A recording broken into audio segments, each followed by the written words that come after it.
In the quiet village of St. Mary Mead, a brilliant artist lies dead, electrocuted in his studio by a tampered lamp. Was it an accident or murder? Miss Jane Marple, with her sharp eyes and gentle smile, unravels a web of envy, pride, and betrayal.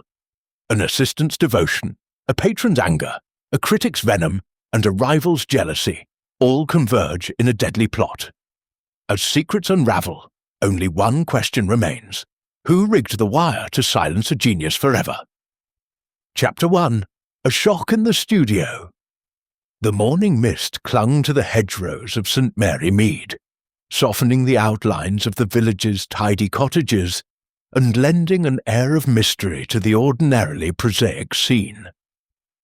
Miss Jane Marple, seated in her armchair by the window of her neat parlour, was knitting a pale pink shawl, her fingers moving with the quiet precision of long habit. The click of her needles kept time with her thoughts, which, on this particular morning, were unusually perturbed. News had reached her, as news always did in St. Mary Mead, of a tragedy at the old Hargreaves barn, now converted into the studio of Victor Hargreaves, the village's most celebrated resident artist.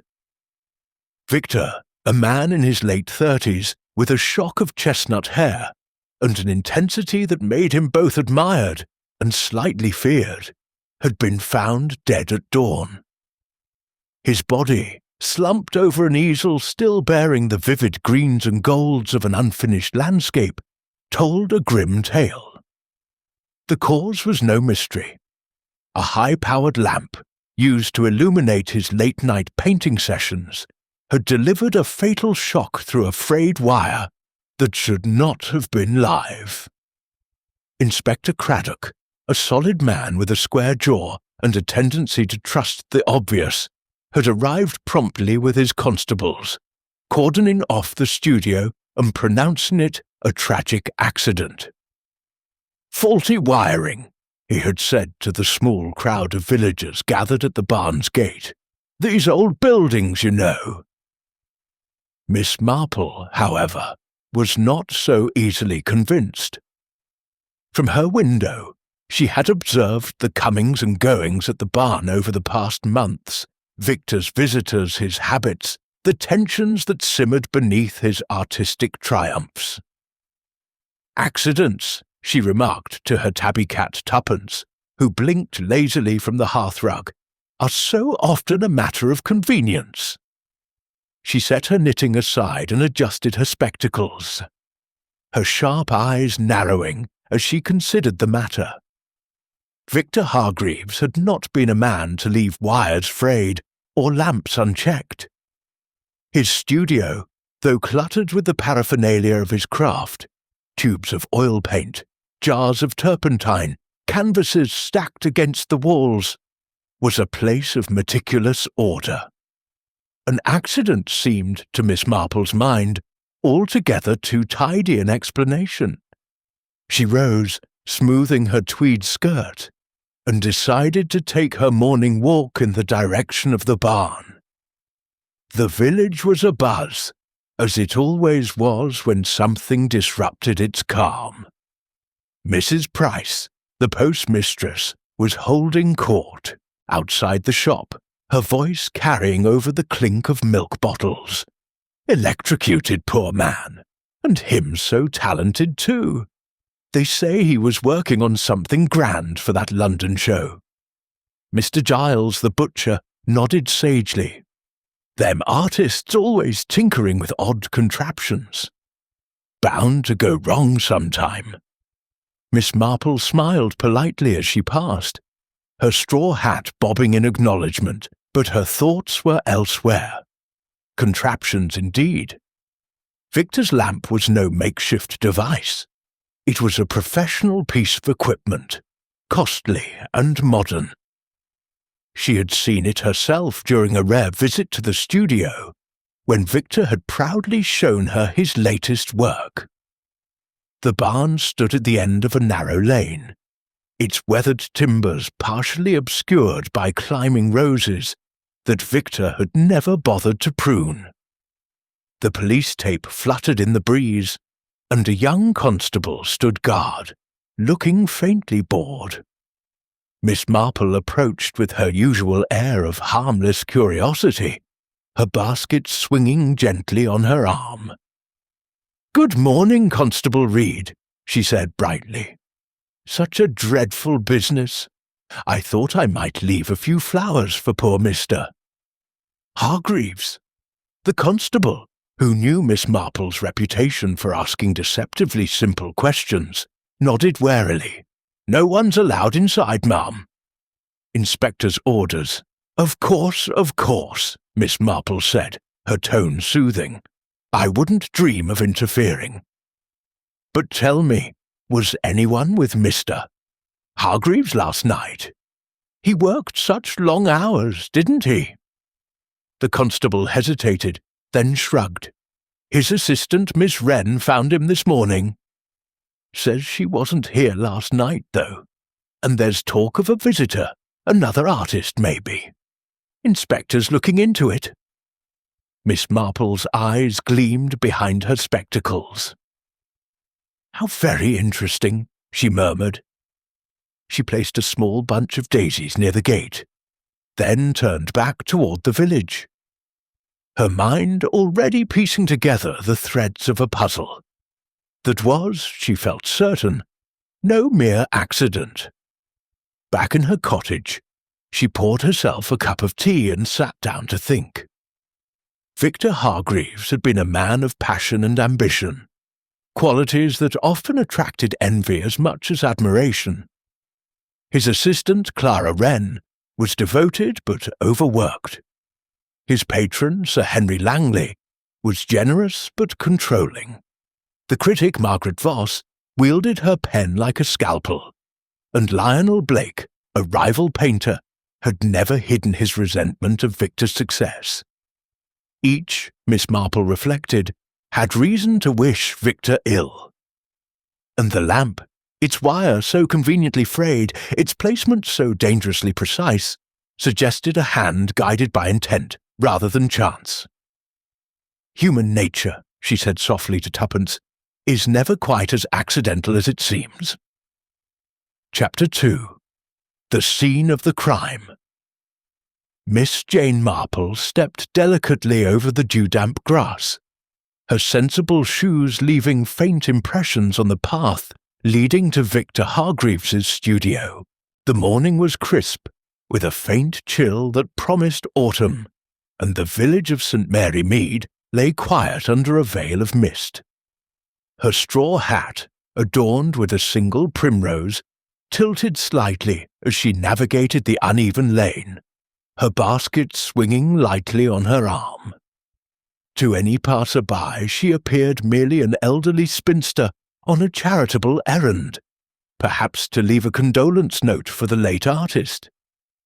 But Miss Marple's sharp eyes, half hidden behind her spectacles, missed nothing, and her mind was already turning over the details of Victor's untimely death. The converted barn loomed ahead, its weathered timbers softened by the morning light.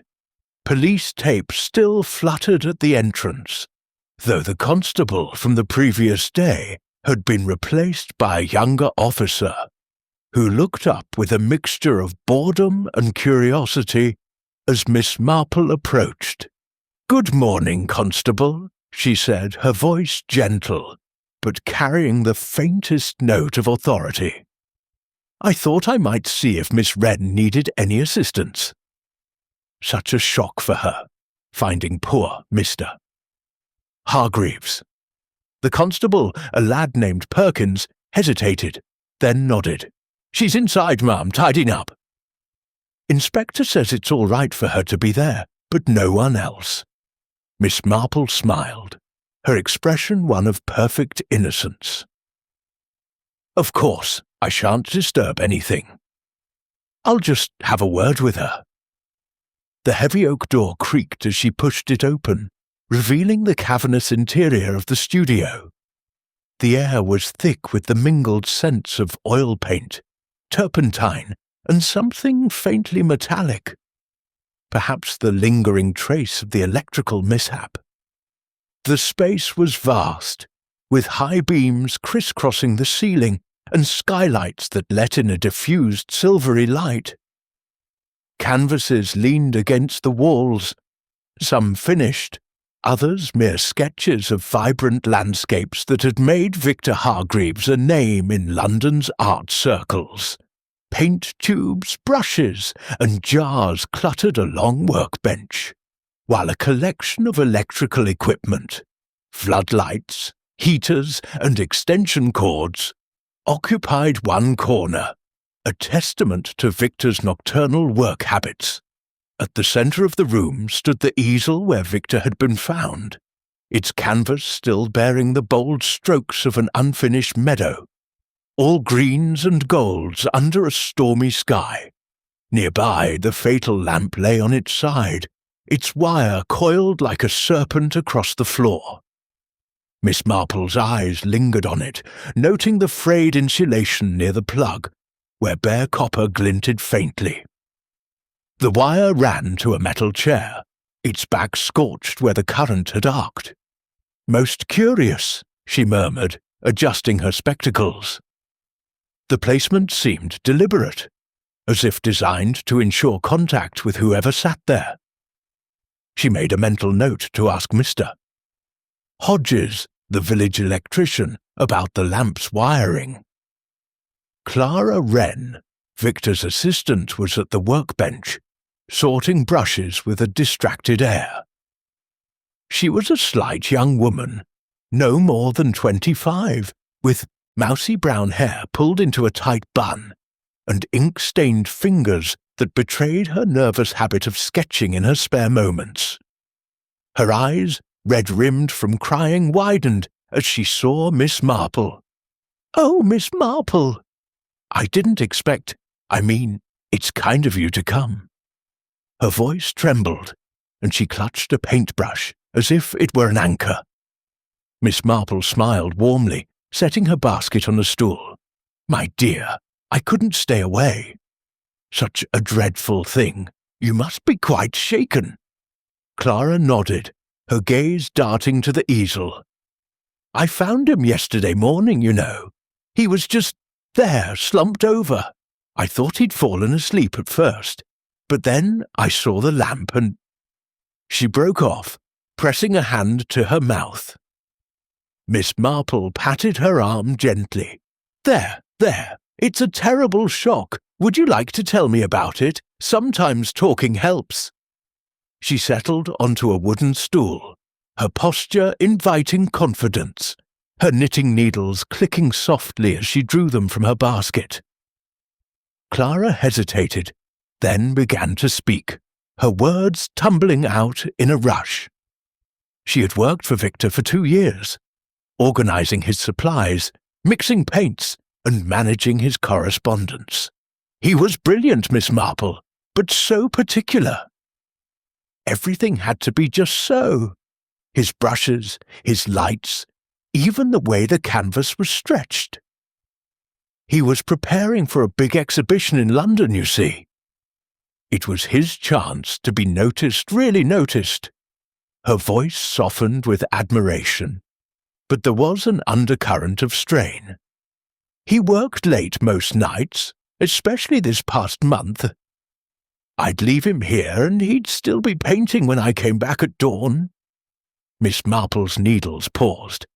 He was alone then, most evenings? Clara nodded. Usually. But the night before, well, mister, Blake was here. Lionel Blake, the other artist. They had a row. Miss Marple tilted her head, her expression one of mild curiosity. A row? Dear me, what about? Clara fidgeted, brushing a strand of hair from her face. It was about the exhibition. Lionel thought Victor had an unfair advantage. Something about Sir Henry Langley pulling strings to get Victor's work shown. They shouted for a bit, and then Lionel stormed out. I heard the door slam around 9 o'clock. Miss Marple's eyes gleamed, though her face remained serene. "How distressing for you to overhear." "And was that the last visitor Mr. Hargreaves had that night?" Clara frowned, thinking. "I think so. I left soon after, around 9:30. Victor was still here, sketching. He said he'd be up late. As usual." Miss Marple nodded, her mind filing away the timeline. "And this lamp," she said, gesturing toward the offending object, "was it always in that position?" Clara glanced at it, her brow furrowing. I'm not sure. Victor moved things around sometimes, depending on the light he wanted. But it was working fine last week. I don't understand how it could have gone wrong." Miss Marple rose and approached the lamp, careful not to touch it. The wire's fraying was not random, she noted. It was stripped in a way that suggested deliberate tampering, the bare copper exposed just where it might brush against the chair. She recalled a case in St. Mary Mead years ago, when young Tommy Pierce had rigged a faulty kettle to scare his sister, only for it to cause a fire. "People do such clever things with wires," she said aloud, almost to herself. Clara looked puzzled. "Clever?" Miss Marple smiled. "Oh, just an old woman's fancy. Tell me, my dear, did Mr. Hargreaves have any other visitors recently? Perhaps Sir Henry, or that critic Miss Voss?" Clara's face tightened at the mention of Margaret Voss. "She was here a few days ago, looking at Victor's new paintings.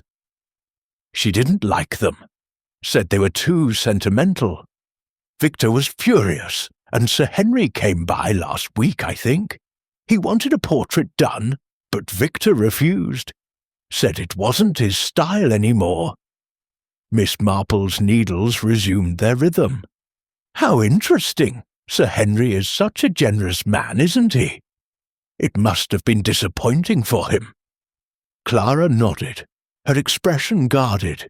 "He wasn't happy. He said Victor would regret turning him down." Miss Marple glanced around the studio again, her eyes lingering on a stack of letters on the workbench. One envelope, half open, bore the crest of Sir Henry's manor. Another, in a sharp, angular hand, looked like it might belong to Margaret Voss. "Correspondence can tell us so much," she remarked, almost absently. Clara flushed. "Oh, those are just bills and things. I haven't had time to sort them properly." Miss Marple nodded, making no move to inspect them. "Of course, my dear. You've had quite enough to deal with." She moved toward a corner of the studio where a small heater stood, its cord neatly coiled. Mr. Hargreaves liked his comforts, didn't he? These heaters, these lights, it must take a good deal of electricity. Clara nodded. He hated being cold while he worked. And the lights were for the colours, he said. Natural light wasn't always enough. Miss Marple's gaze returned to the lamp. "Quite so. And yet such modern conveniences can be so dangerous, can't they?" Her tone was light, but her mind was racing. The studio's electrical setup was extensive, with extension cords crisscrossing the floor like a spider's web. Any one of them could have been tampered with, but the lamp's wire was the key. As she prepared to leave, Miss Marple paused by a small sketchbook on the workbench, its pages filled with Clara's delicate drawings of flowers and faces. "You're quite talented yourself, Miss Wren," she said kindly. Clara blushed, tucking the book away. "Oh, it's just doodling." "Nothing like Victor's work." Miss Marple smiled. "Never underestimate your own gifts, my dear. They have a way of shining through." She picked up her basket and stepped back into the morning light, her mind already weaving a pattern from the threads she had gathered. The lane back to the village was quiet, save for the distant bleating of sheep. Miss Marple walked slowly, her thoughts turning over the studio's details. The lamp, the chair, the argument with Lionel Blake, the tensions with Sir Henry and Margaret Voss. Clara's devotion to Victor was clear, but devotion could mask other feelings, as she had seen in the case of poor Mrs. Bantry's maid, who had loved her employer too much to forgive a slight. And the visitors, each had left a mark on the studio, like footprints in the dust. Human nature, she murmured, is so very predictable, yet so very surprising. By the time she reached her cottage, her plan was clear. She would speak to Mr. Hodges about the wiring, and perhaps have a quiet word with Mrs. Price, who always knew who had been where in St. Mary Mead. The studio, with its clutter and its secrets, was no mere scene of an accident. It was, Miss Marple felt certain, a stage set for murder. She settled into her armchair, picked up her knitting, and began to unravel the puzzle, stitch by careful stitch. Chapter 3. The Assistant's Tale. Miss Jane Marple sat in the small sitting-room of Clara Wren's modest cottage, a stone's throw from the village green of St. Mary Mead.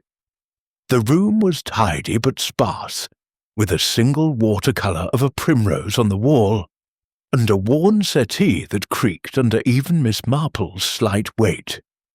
A faint smell of lavender polish hung in the air, and a tray of tea things, simple china, not the fine bone set one might find at Sir Henry's manor, sat on a low table between them. Clara, her hands twisting a damp handkerchief, poured tea with a tremble that betrayed her nerves. Miss Marple, her knitting resting in her lap, observed the young woman with the quiet intensity of one who sees more than she says. "You've been so brave, my dear," she began, her voice soft as a lullaby, "carrying on after such a shock. I thought you might like a little company." Clara's eyes, still shadowed from sleeplessness, met Miss Marple's briefly before dropping to the teacup she held. "It's kind of you, Miss Marple. I don't know what to do with myself. The studio feels so empty now." Her voice cracked, and she dabbed at her eyes. Miss Marple nodded sympathetically, her needles clicking gently as she resumed her work on the pink shawl.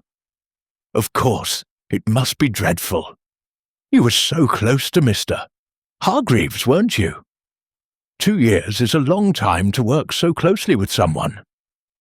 Clara nodded, setting her cup down with a clink. He was brilliant, you know. Difficult sometimes, but brilliant. He could see things, colours, shapes, that most people miss. I learned so much from him." There was a warmth in her tone, but also a hesitation, as if she were choosing her words with care. Yet Marple's eyes flickered with interest, though her expression remained one of kindly concern. "It's a rare thing to work for someone with such vision," she said, "but it can be trying too, I imagine. Genius often comes with demands." Clara gave a small, rueful smile. "Oh yes, Victor was particular. The brushes had to be cleaned just so, the paints mixed exactly right. If I got it wrong, he'd snap, not meanly, but sharp, you know. He'd say, 'Clara, art is precision.' But then he'd apologize, bring me a cup of tea or show me how to blend a color properly." She paused, her fingers tightening on the handkerchief. "I didn't mind, really. I wanted to help him succeed. That London exhibition, it was everything to him." Miss Marple sipped her tea, noting the way Clara's voice softened when she spoke of Victor's ambitions. "The exhibition must have been quite a pressure," she said mildly, "all those late nights and visitors coming and going." You mentioned Mr. Blake, didn't you? That argument the night before, it sounded rather heated. Clara's face clouded, and she shifted uncomfortably. It was. Lionel, Mr. Blake, came by around 8. I was just finishing up cataloguing some sketches. They started talking about the exhibition, and it got loud fast. Lionel accused Victor of stealing his ideas, said Sir Henry had rigged the selection to favour Victor. Victor laughed it off at first, but then he got angry, told Lionel to get out. I heard the door slam as I was locking up the supply cupboard. Miss Marple's needles paused, her head tilted slightly. How distressing for you to overhear. And you left soon after, you said? Clara nodded. Yes, about 9:30. Victor was still there, sketching by the light of that lamp. Her voice faltered, and she looked away, toward the window, where the late afternoon sun cast long shadows. Miss Marple followed her gaze, noting a small easel in the corner of the room, half hidden by a curtain. A canvas sat on it, covered with a cloth. You paint too, don't you, my dear? She asked gently. I saw your sketchbook in the studio, such lovely work. Clara flushed, her hands fluttering to her lap. Oh, that's just scribbling. Victor said I had promise, but I'm nowhere near his level. I mostly draw for myself. Flowers, faces, little things. Miss Marple smiled, her eyes crinkling. Never underestimate your own talents, Miss Wren. They have a way of blooming in time. She set her knitting aside and leaned forward slightly. Tell me, did Mr. Hargreaves have other visitors that day? I understand Sir Henry and Miss Voss were about recently. Clara's expression tightened at the mention of the critic. Miss Voss came by the day before, in the morning. She wasn't kind. She looked at Victor's new paintings and called them pretty but pedestrian. Victor was livid, said she wouldn't know art if it bit her. I thought he might throw something, but he just told her to leave. She did, but not before making a note in that little book of hers. Miss Marple's eyebrows rose fractionally. How unpleasant! And Sir Henry? He was a great supporter of Mr. Hargreaves, wasn't he? Clara hesitated, her fingers twisting the handkerchief into knots. He was, yes. He paid for the studio renovations, bought Victor's paintings for his manor. But they argued last week. Sir Henry wanted a portrait of his wife, Lady Langley, but Victor said he didn't do portraits anymore. Said they were too confining. Sir Henry wasn't pleased. Said Victor owed him, after all he'd done. She bit her lip, as if regretting her words. Miss Marple nodded thoughtfully. Patrons can be so particular, can't they? It's hard when gratitude is expected. The room fell silent, save for the faint ticking of a clock on the mantel. Miss Marple's eyes wandered to the small details of the cottage. The frayed hem of the curtains. The single teacup with a chip in its rim. Clara lived frugally, her life tied to Victor's studio.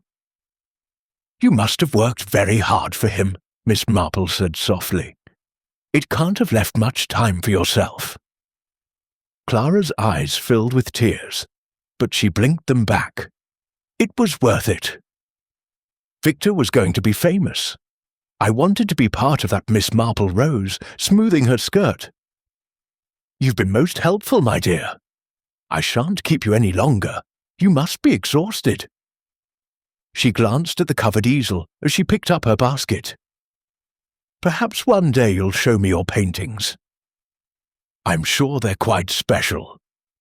Clara managed a weak smile, escorting her to the door. As Miss Marple stepped into the fading light, she turned. One last thing, Miss Wren. That lamp in the studio. Did you ever notice anything odd about it before? The tragedy?" Clara frowned, thinking, "No, it was fine when I last used it a few days ago. Victor was always careful with his equipment. He didn't trust anyone else to touch it." Miss Marple nodded, her expression unreadable. "Thank you, my dear. Take care of yourself."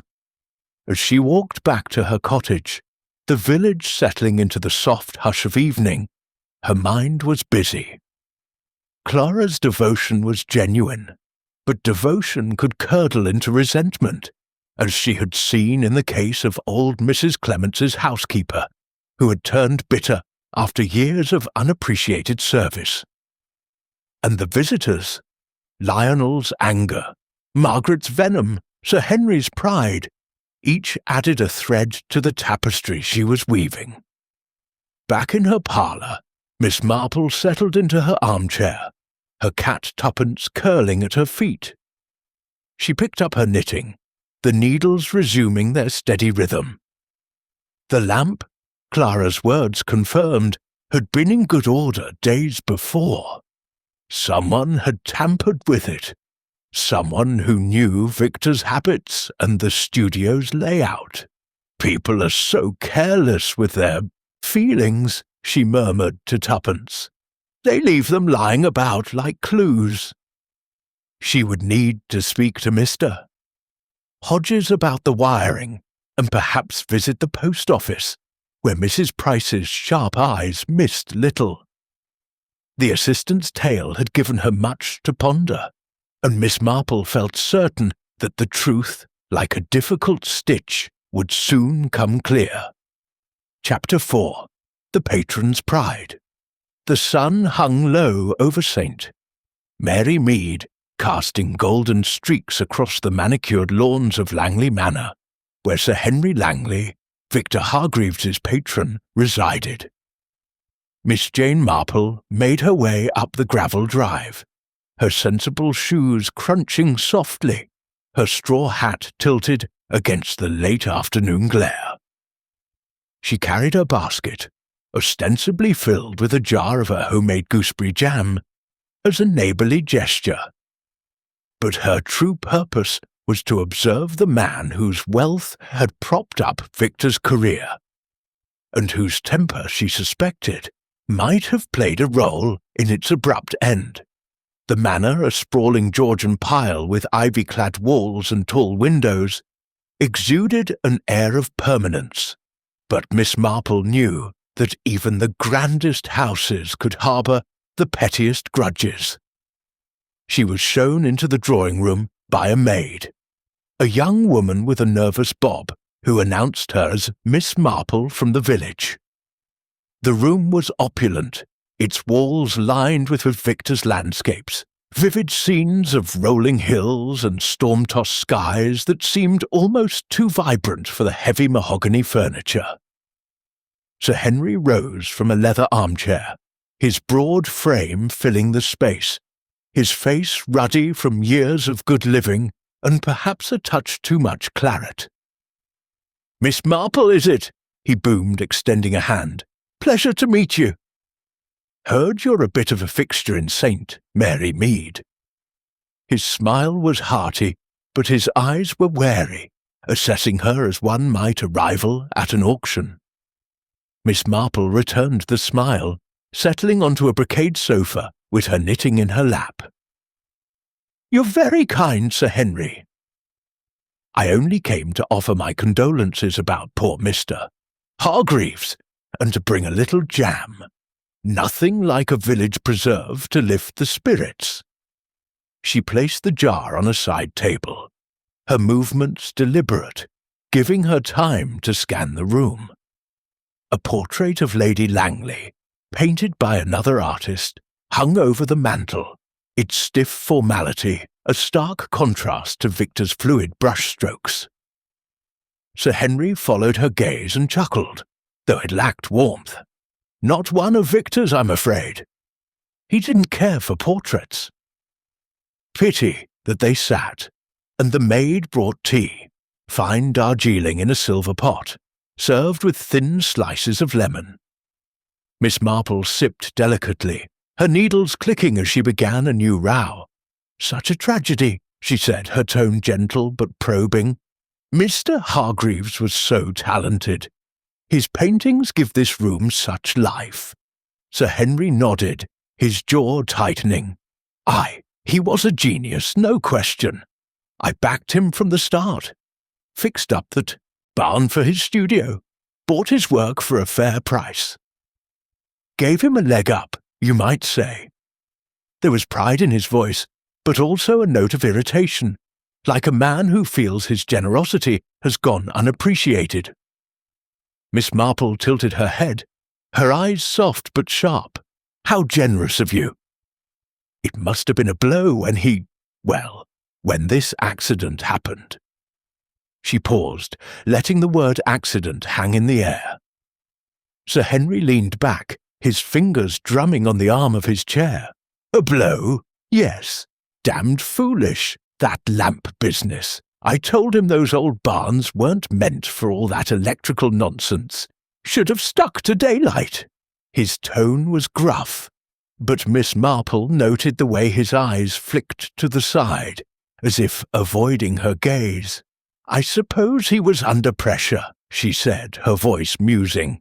"That London exhibition must have meant so much to him, and to you as his patron." Sir Henry's face darkened, and he set his teacup down with a clink. "It did. I pulled strings to get him that spot, you know. Not easy, with all the vipers in the art world. But Victor got difficult lately. Said he wanted to paint what he felt, not what I paid for. Turned down a commission for my wife's portrait, bold as brass." He snorted, his moustache bristling. "Said it wasn't authentic. As if I'd spent thousands on him for nothing." Miss Marple's needles paused, her expression one of mild surprise. "Dear me, that must have been disappointing. To have done so much for him, only to be refused." She recalled a similar case in Saint Mary Mead, when old Colonel Bantry had fallen out with his gardener over a prized rosebush. Pride, she knew, could turn to resentment in a heartbeat. Sir Henry leaned forward, his voice lowering. "It was more than disappointing, Miss Marple. It was ingratitude. I told him he'd regret it. Mark my words, I did. And now look what's happened." The words hung heavy, and Miss Marple's eyes flickered with interest, though her face remained serene. "You saw him recently, then? At the studio, perhaps?" Sir Henry nodded, his fingers still drumming. 2 days before he died. Went to check on a painting I'd commissioned, a landscape for the hall. He was fiddling with that blasted lamp, muttering about light angles. I didn't stay long. Had words, you might say. He stopped, as if realizing he'd said too much, and forced a laugh. "But that's all water under the bridge now, eh?" Miss Marple nodded, her needles resuming their rhythm. "Of course. Grief makes us all say things we don't mean." She glanced at the paintings on the walls, noting their signatures. Each bore Victor's bold scrawl. "You must have been proud of his work, even with your differences." Sir Henry's expression softened slightly. "I was. He had a gift, no denying it. But he was stubborn, like all artists. Thought he could do without me." There was a bitterness there, carefully masked, and Miss Marple filed it away, like a stitch in her knitting. She turned the conversation to lighter matters, the weather, the village fete, watching Sir Henry's demeanour shift to one of practised charm. But her mind was elsewhere, piecing together the fragments of their talk. Sir Henry's pride in his patronage was clear, but so was his anger at Victor's defiance. His visit to the studio, so close to the tragedy, was no coincidence, she thought. And the lamp, had he noticed its wiring, or perhaps ensured it was noticed by no one else? She recalled a long-ago incident in the village when a wealthy farmer had tampered with a rival's tractor out of spite, claiming it was just a prank. Pride, she knew, could drive men to dangerous lengths. As she rose to leave, thanking Sir Henry for the tea, she paused by the portrait of Lady Langley. Such a striking likeness, she said, though privately she thought it lacked Victor's spark. It's a pity Mr. Hargreaves didn't take to portraits. They can reveal so much about a person. Sir Henry grunted, escorting her to the door. Maybe so. But Victor was his own worst enemy. Miss Marple smiled, her eyes twinkling behind her spectacles. Aren't we all, Sir Henry? Good day. The walk back to her cottage was brisk, the evening air sharp with the scent of cut grass. Miss Marple's thoughts were busy, weaving Sir Henry's words into the pattern she was forming. His pride, his anger, his presence at the studio, all were threads in a tapestry that was growing ever clearer. She would need to speak to Mrs. Price at the post office, who might know more about Sir Henry's movements, and perhaps revisit Clara Wren, whose devotion to Victor might hide more than she let on. As she reached her gate, Tuppence greeted her with a lazy yawn. People, Miss Marple said softly, are so very transparent when they think they're not. She settled into her armchair, her knitting in hand, ready to unravel the next knot in the mystery of Victor Hargreaves's death. Chapter 5. The Critic's Venom, the Blue Boar Inn, nestled at the heart of St. Mary Mead, was a cosy establishment with low beams and a hearth that crackled cheerfully, even on mild September evenings. Its small dining room, where Miss Jane Marple sat with a pot of tea and a plate of scones, smelled faintly of polished wood and ale. She had chosen a corner table, one that offered a clear view of the room and its sole other occupant. Margaret Voss, the art critic whose sharp pen had cast a shadow over Victor Hargreaves's final days.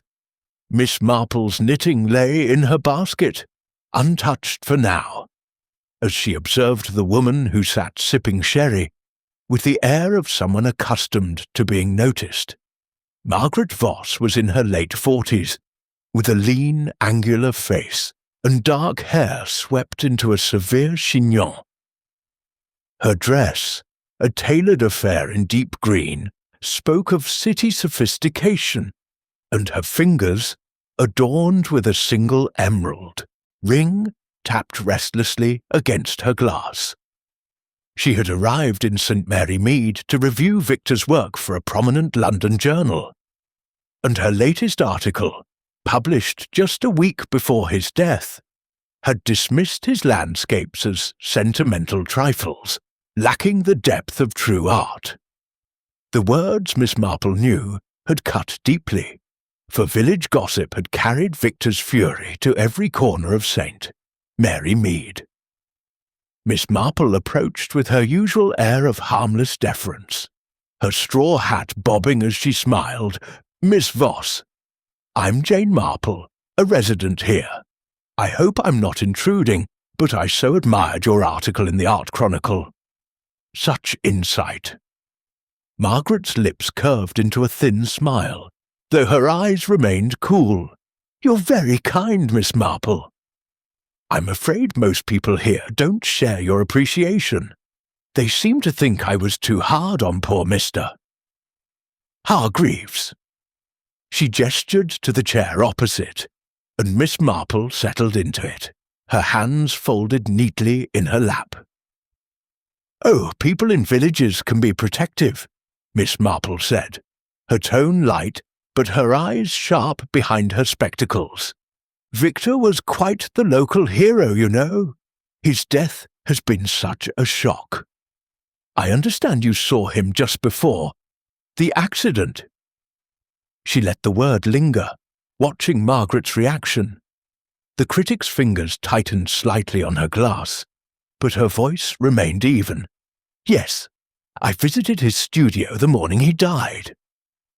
I wanted to discuss my review, give him a chance to respond. Critics and artists, you see, we thrive on dialogue, even if it's heated." Miss Marple nodded, her expression one of polite interest. "How generous of you to make time.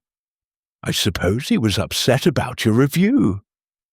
Margaret's smile turned wry. "Upset is putting it mildly."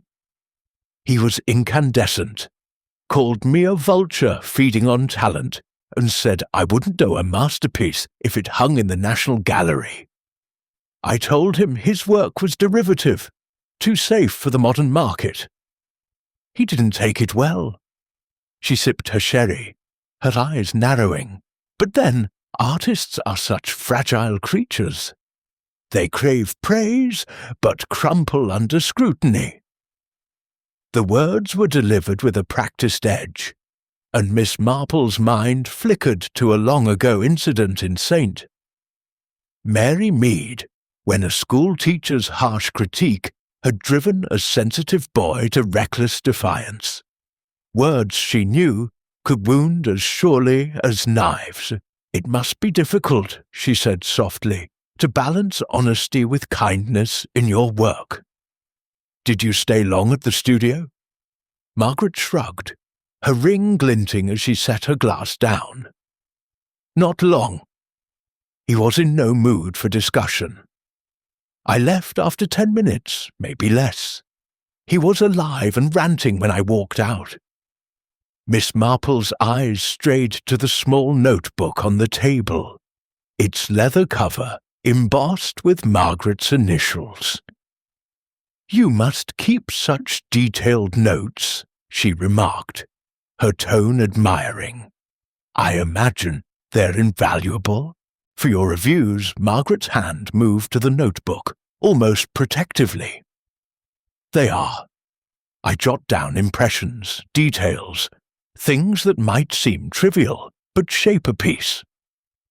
Victor's studio, for instance, all that clutter, those garish lights. It said as much about him as his paintings did." Miss Marple tilted her head, her voice musing. "Those lights, yes. So tragic that one caused his death. Did you notice anything odd about them while you were there?" Margaret's brow furrowed, as if the question caught her off guard. "Odd? No, I don't think so. He had that big lamp on, the one they say. Well, you know, it was bright enough to blind you.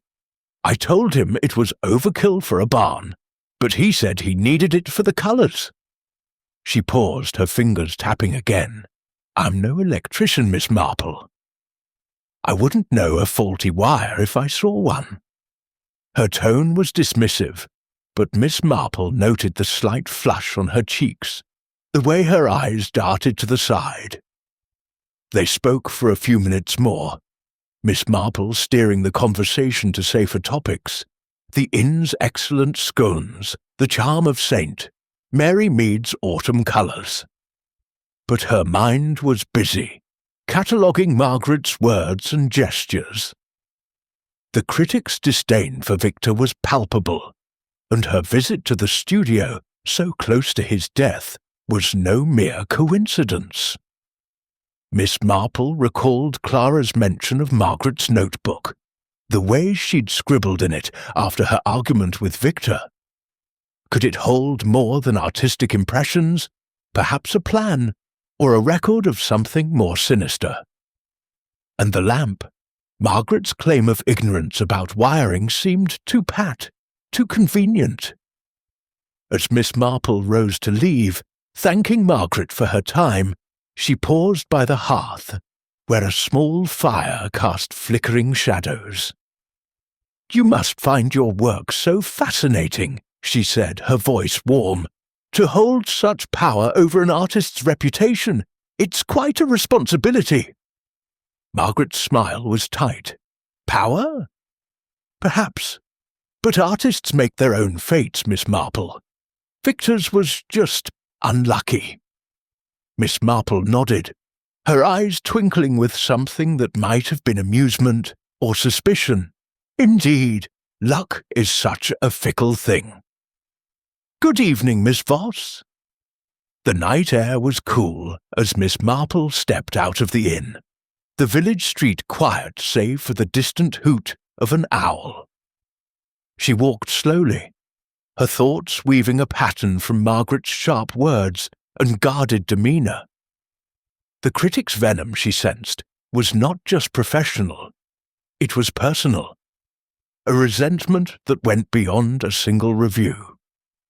She recalled a case years ago when a bitter governess had spread rumours to ruin a rival, her words a weapon honed by envy. Margaret's notebook, her presence at the studio, her dismissal of the lamp.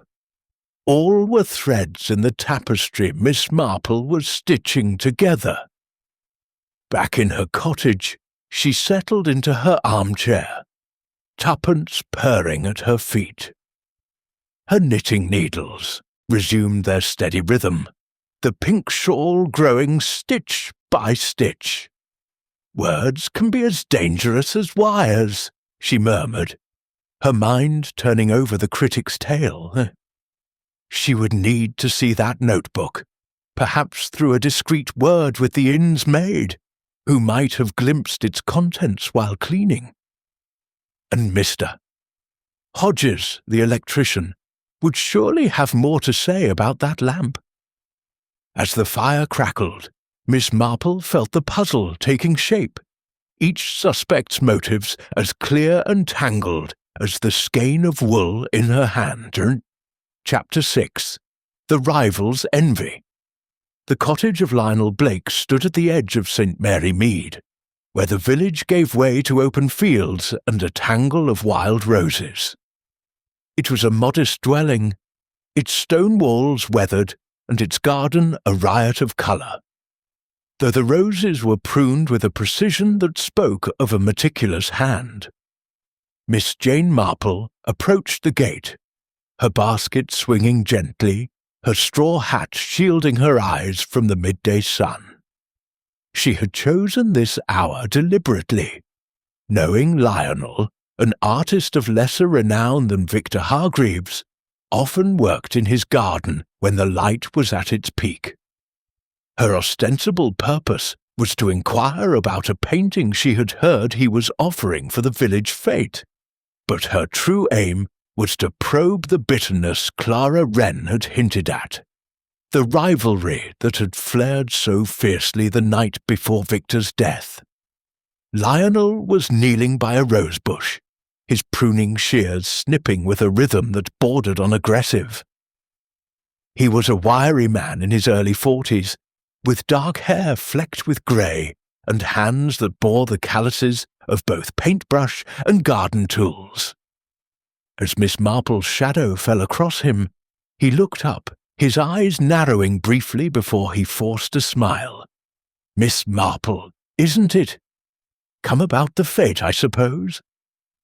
His voice was clipped, with a trace of the city accent he hadn't quite shed despite years in the country. "Indeed, Mr. Blake," Miss Marple said, her tone bright and disarming. "I heard you might contribute a painting, and I couldn't resist a peek at your garden while I was here. Such lovely roses." She gestured to the blooms, their petals vibrant against the green. Lionel stood, wiping his hands on a rag tucked into his belt, where Miss Marple noted a faint residue of black electrical tape clinging to the fabric. "They're a lot of work," he said, his smile tight, "but they keep me sane." "Painting's not always enough, you know." Miss Marple nodded, settling onto a wooden bench near the garden path, her knitting drawn from her basket as if by habit.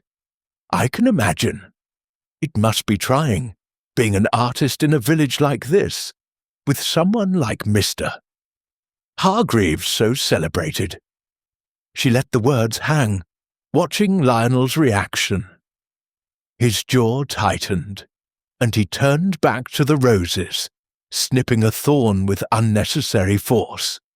Victor was talented, I'll give him that. But celebrated? Overrated, if you ask me.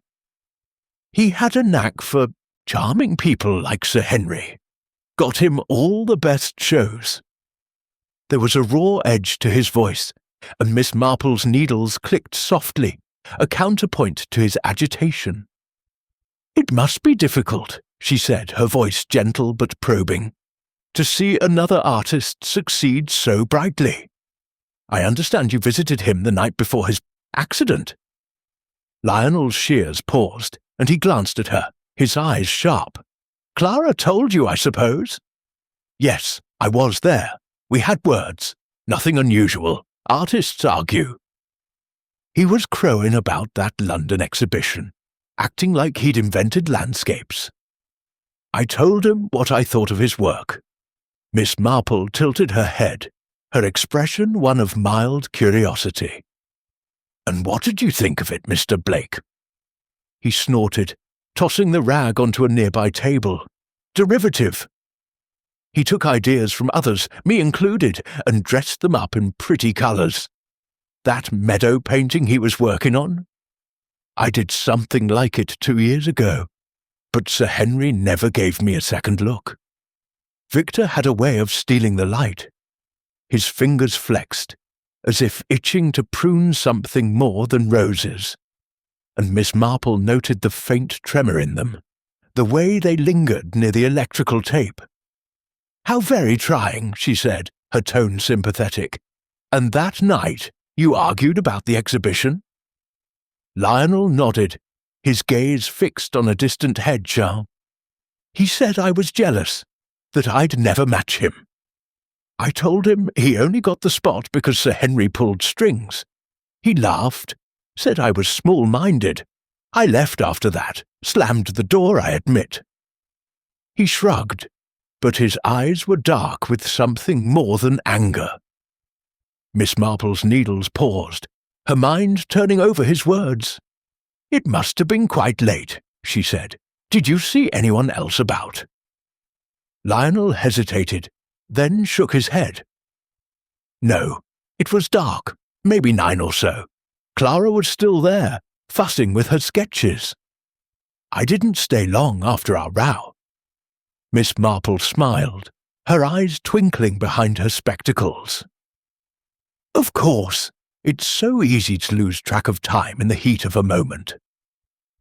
She glanced at the garden tools scattered on the table, a trowel, a pair of gloves, wishwood, and a small coil of wire that looked suspiciously like the kind in Victor's studio. You're so skilled with your hands, she remarked. Gardening, painting, it takes such precision. Lionel's expression softened slightly, though his wariness remained. It's all about control. Roses don't bloom right if you don't cut them back properly. Painting's the same. Every stroke has to count. He picked up the shears again, his movements deliberate. Miss Marple nodded, her mind flashing to a case in St. Mary Mead years ago, when a jealous tailor had sabotaged a rival sewing machine with a few precise cuts. Envy, she knew, could be as sharp as any blade. She rose, smoothing her skirt. I mustn't keep you from your work, Mr. Blake. I do hope you'll consider the fete. It would mean so much to the village. She paused, her gaze lingering on the coil of wire. That lamp in Victor's studio. Such a tragedy. I suppose you'd know nothing about such things, being an artist, not an electrician. Lionel's eyes flicked to the wire, then back to her, his face unreadable. Nothing at all. I leave that sort of thing to professionals. Victor should have done the same. His voice was flat, but Miss Marple caught the faintest quiver, like a note struck off key. As she made her way back to the village, the fields stretching golden under the sun, Miss Marple's thoughts were busy. Lionel's envy was a palpable thing, his words laced with a resentment that went beyond professional rivalry. his presence at the studio, his familiarity with tools, the trace of electrical tape, all pointed to a man capable of more than pruning roses. She recalled Clara's mention of the slammed door, the timing so close to Victor's final hours. And that wire on his table. Could it be mere coincidence, or a clue left carelessly in the open? Back in her cottage, Miss Marple settled into her armchair, tuppence curling at her feet. Her knitting needles resumed their steady rhythm, the pink shawl growing row by row. "Envy is such a dangerous thing," she murmured, her mind weaving Lionel's bitterness into the pattern of the case. She would need to speak to Mr. Hodges, the electrician, to confirm her suspicions about the lamp's wiring. And a quiet word with Mrs. Price at the post office might reveal whether Lionel had been seen near the studio after his argument. The rival's envy, she felt certain, was a thread that ran close to the heart of Victor Hargreaves's death. As the evening light faded, Miss Marple's eyes gleamed, the puzzle taking shape stitch by careful stitch. Chapter 7. A pattern emerges. Miss Jane Marple sat by the fire in her cosy parlour, the soft glow casting shadows on the walls of her cottage in St. Mary Mead. The evening was cool, with the first hints of autumn creeping through the open window, and her tabby cat, Tuppence, lay curled in a contented ball on the hearthrug. Her knitting, the ever-present pink shawl, rested in her lap. But for once, her needles were still. A small notebook lay open on the table beside her, its pages filled with her neat, spidery handwriting. Names, times, motives, all jotted down with the precision of a seamstress measuring cloth.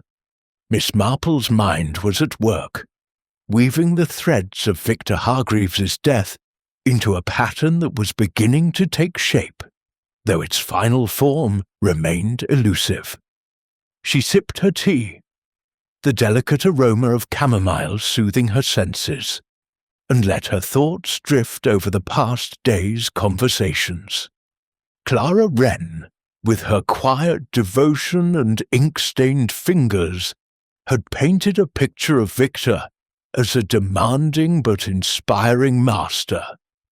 Yet her hesitation when speaking of the lamp suggested something unspoken, perhaps a fear or a secret. Sir Henry Langley, his pride wounded by Victor's refusal to paint a portrait, had admitted to a heated exchange in the studio, his presence there just 2 days before, the tragedy a troubling coincidence.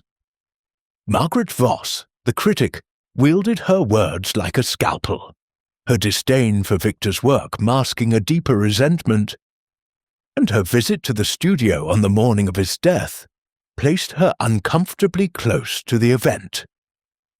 And Lionel Blake, consumed by envy, had argued with Victor hours before the fatal shock, his hands marked by the tools of both gardening and perhaps sabotage. Miss Marple's eyes narrowed as she considered the lamp itself, the linchpin of the mystery. Its wire, frayed in a way that seemed too precise for accident, had been positioned to ensure contact with the metal chair where Victor sat. She recalled her visit to the studio, the tangle of cords and equipment that spoke of Victor's meticulous habits. "He was careful," she murmured to Tuppence, who flicked an ear in response. "Far too careful to let a wire fray unnoticed." The thought brought to mind a case from years past in St. Mary Mead, when a young man had rigged a faulty radio to frighten his rival, only for it to spark a fire. The intent had been mischief, not murder, but the outcome had been no less tragic. "Intent," she said softly, "is so often disguised as carelessness." She turned to her notebook, reviewing the timeline she had pieced together. Clara had left the studio at 9:30 on the night before Victor's death, after Lionel's angry departure. Sir Henry had visited 2 days earlier, his temper flaring over Victor's refusal. Margaret Voss had been there the morning of the tragedy, her sharp words still ringing in Victor's ears. Each had motive. Clara's devotion could hide resentment. Sir Henry's pride could fuel vengeance. Margaret's criticism could mask malice, and Lionel's envy burned like a flame. But the lamp, with its deliberately frayed wire, pointed to someone with both opportunity and knowledge, someone who knew Victor's habits and the studio's layout. Miss Marple set her teacup down and picked up her knitting, the needles resuming their rhythmic click. The act steadied her thoughts, much as a metronome guides a musician. She considered the suspect's characters, drawing parallels to people she had known in the village. Clara reminded her of young Ellen, the vicar's niece, who had adored her employer but quietly resented being overlooked. Sir Henry was not unlike Colonel Bantry, whose bluff exterior hid a stubborn need for control. Margaret Voss brought to mind Miss Hartnell, whose sharp tongue had once driven a neighbour to despair. And Lionel Blake, his envy was like that of old Mr. Grayson, who had sabotaged a rival's garden out of spite for a lost prize. People never change, Miss Marple mused. Only the circumstances do. Her thoughts turned to the studio's electrical setup. The lamp, Clara had said, was in good order days before, and Victor was fastidious about his equipment. Yet the wire's damage was recent, its bare copper exposed in a way that suggested deliberate tampering. Miss Marple made a mental note to speak to Mr.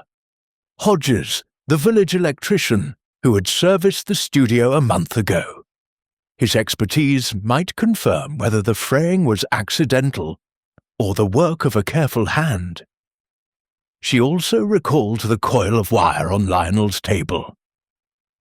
Its similarity to the studio's cords too striking to ignore.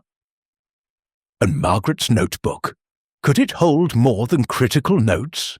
Perhaps a sketch of the studio's layout or a record of her intentions?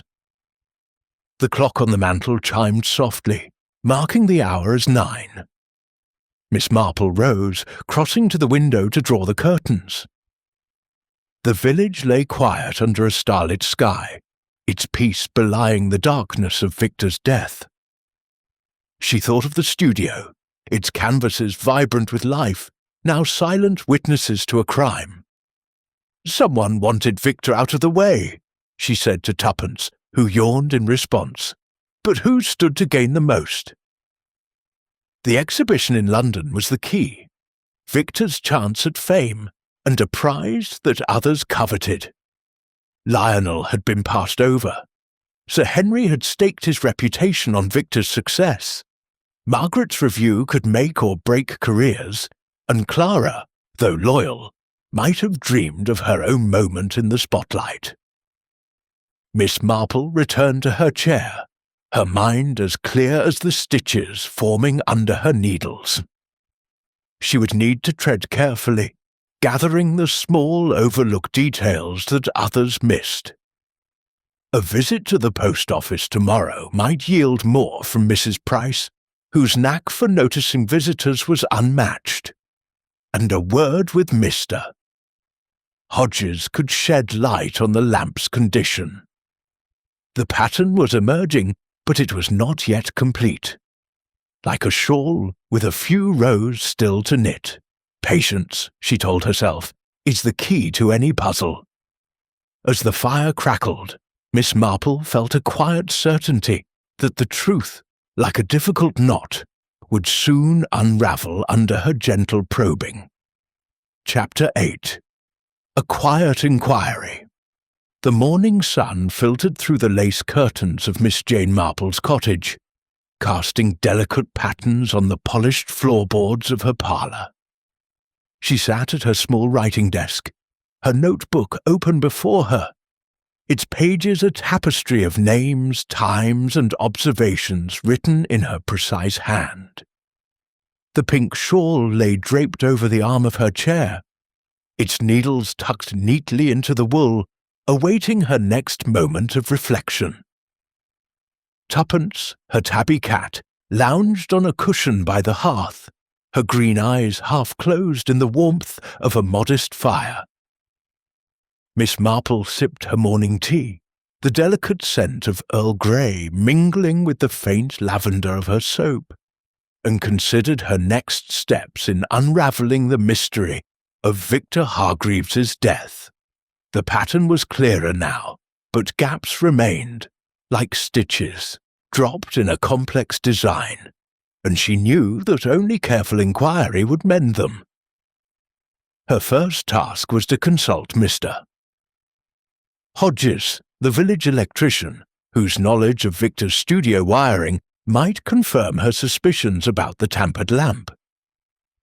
But she also needed broader insight into the movements of her suspects: Clara Wren, Sir Henry Langley, Margaret Voss, and Lionel Blake, whose motives and opportunities were weaving an intricate web.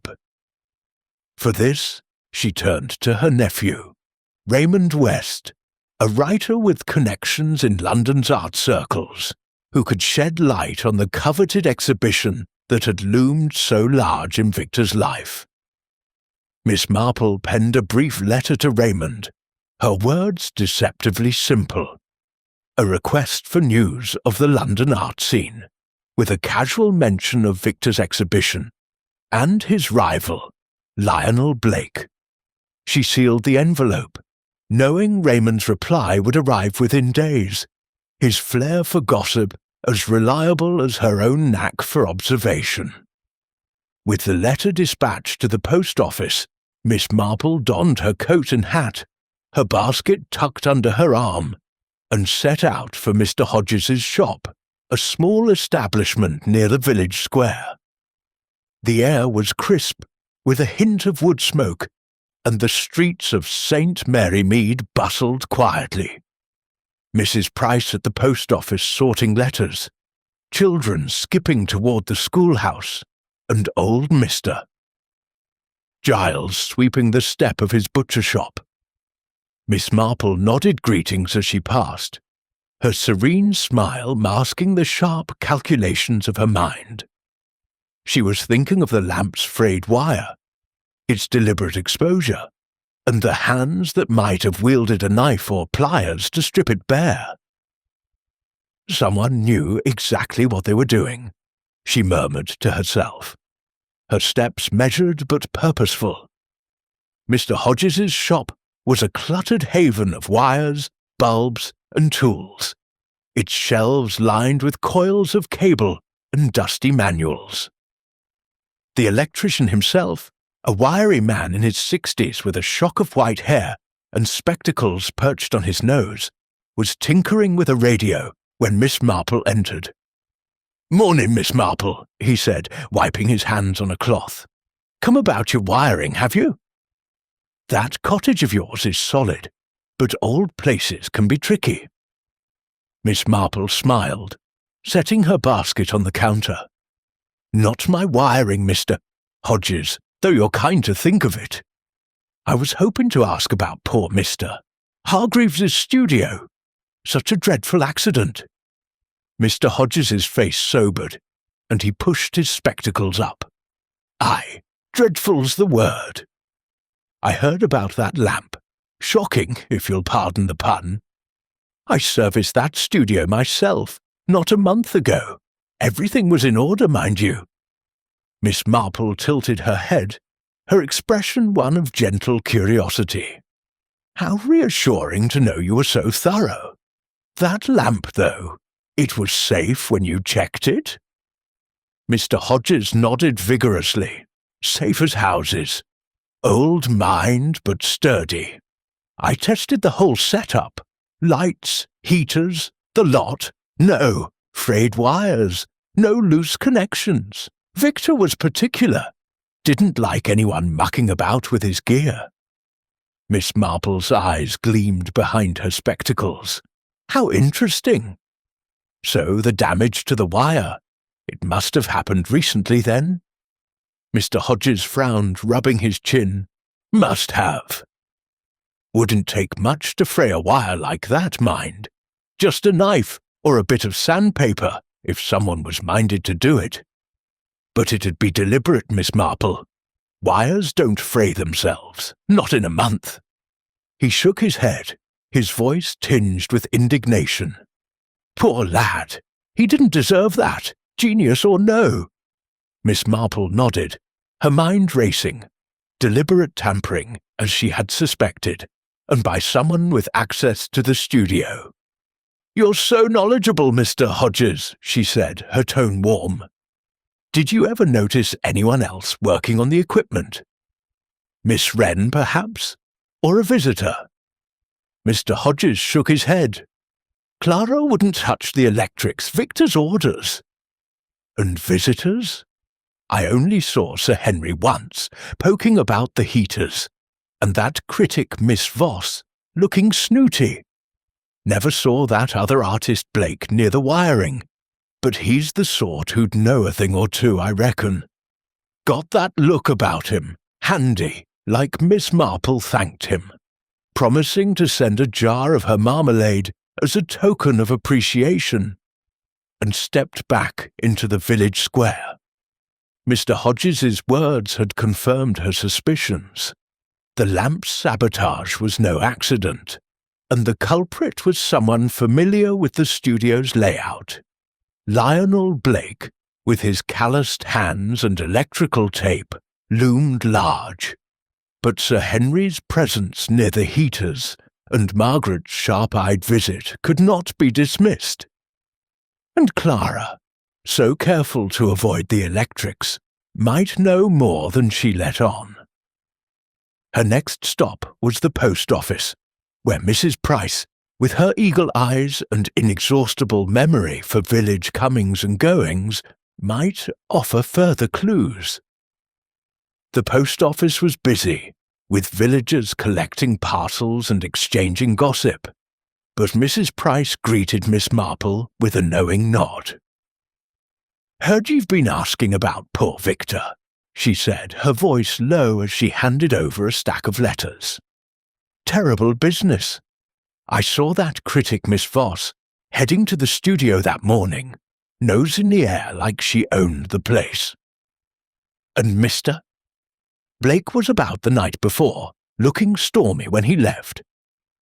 Miss Marple's needles, drawn from her basket as she lingered by the counter, clicked softly. "How observant you are, Mrs. Price. Did you notice anyone else near the studio that night?" Mrs. Price leaned closer, her eyes gleaming with the thrill of shared secrets. "Well, now you mention it. I saw Sir Henry's car parked down the lane. Late it was. Past 10, I'd say. Didn't think much of it at the time, him being Victor's patron. But it's odd, isn't it?" Miss Marple's lips curved into a faint smile. "Very odd indeed. You're a treasure, Mrs. Price." As she walked back to her cottage, the village settling into the quiet of midday, Miss Marple's mind wove the new threads into her pattern. Sir Henry's late-night presence was unexpected, suggesting more than a casual visit.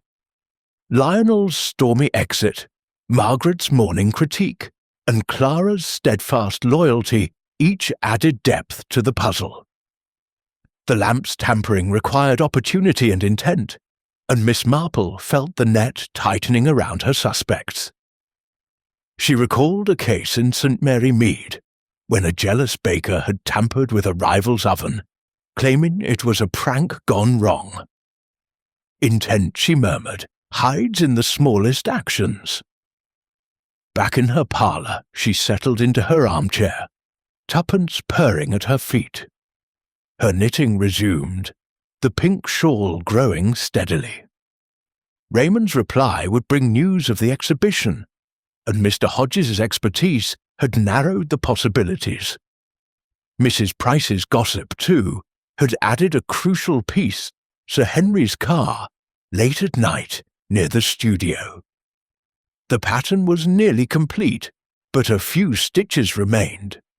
"A little more patience," Miss Marple told Tuppence, her eyes twinkling, "and we shall see the whole design." Chapter 9. The trap is set. The village hall of St. Mary Mead stood at the heart of the community, its stone walls adorned with ivy and its windows glowing warmly against the early evening dusk.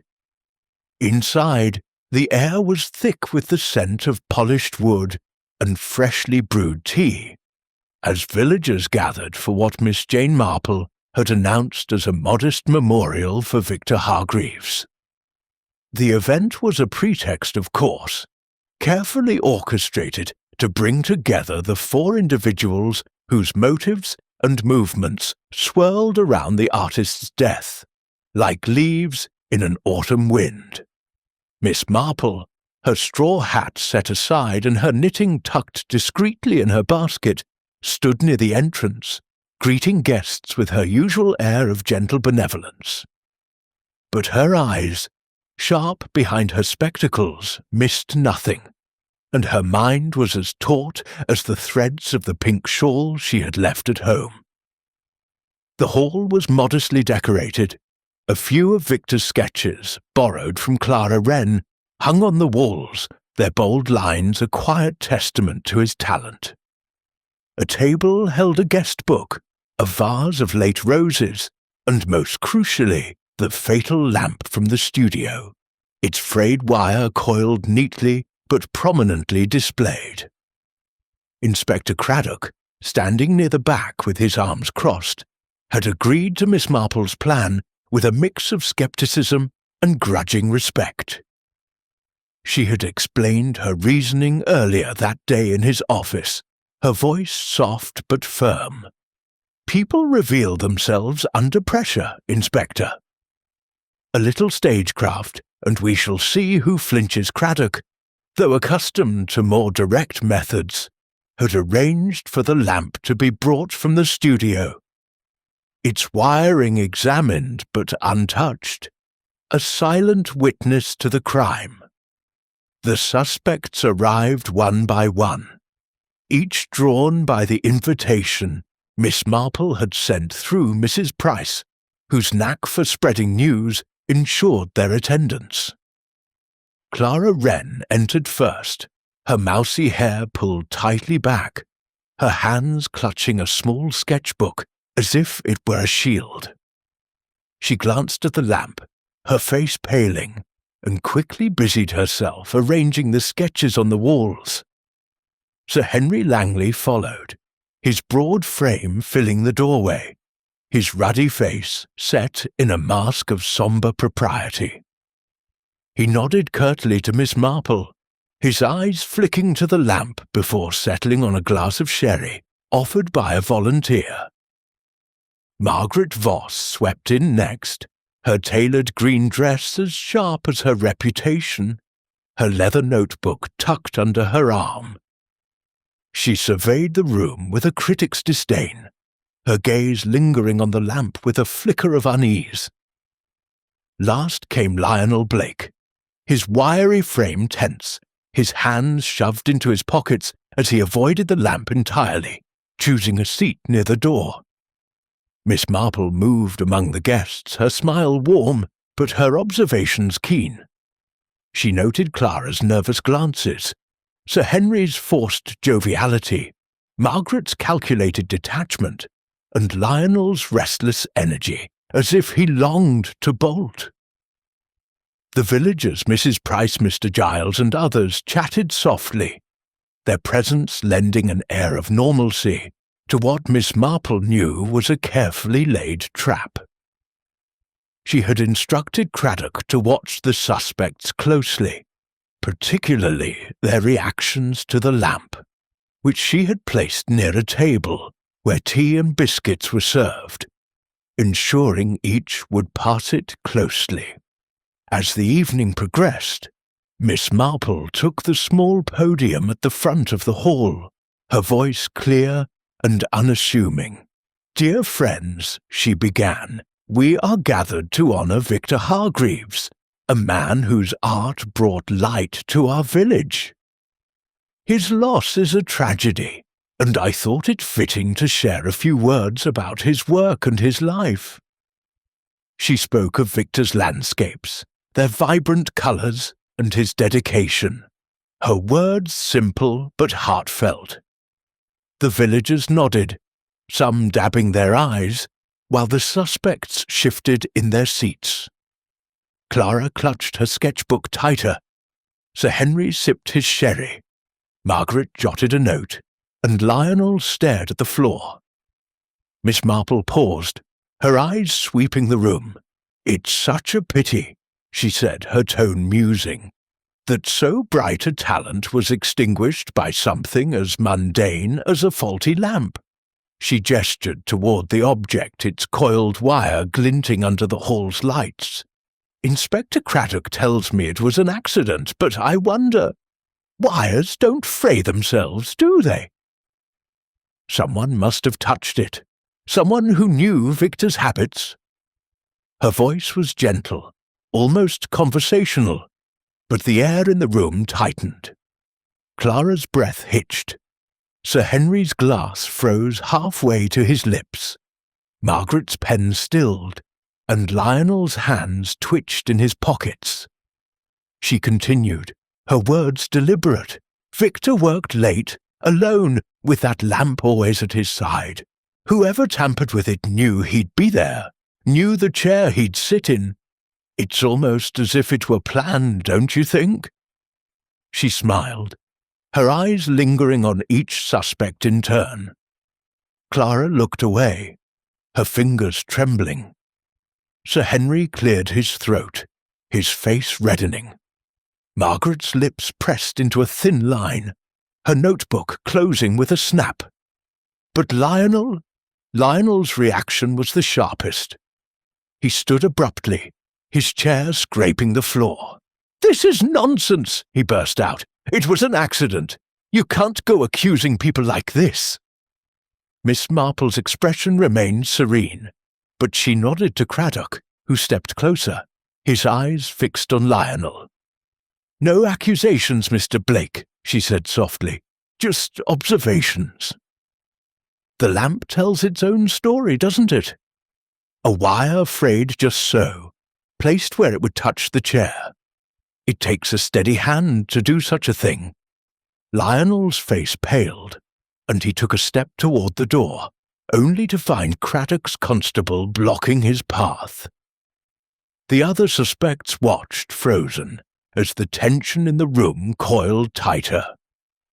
Miss Marple stepped down from the podium, approaching the lamp with a thoughtful air.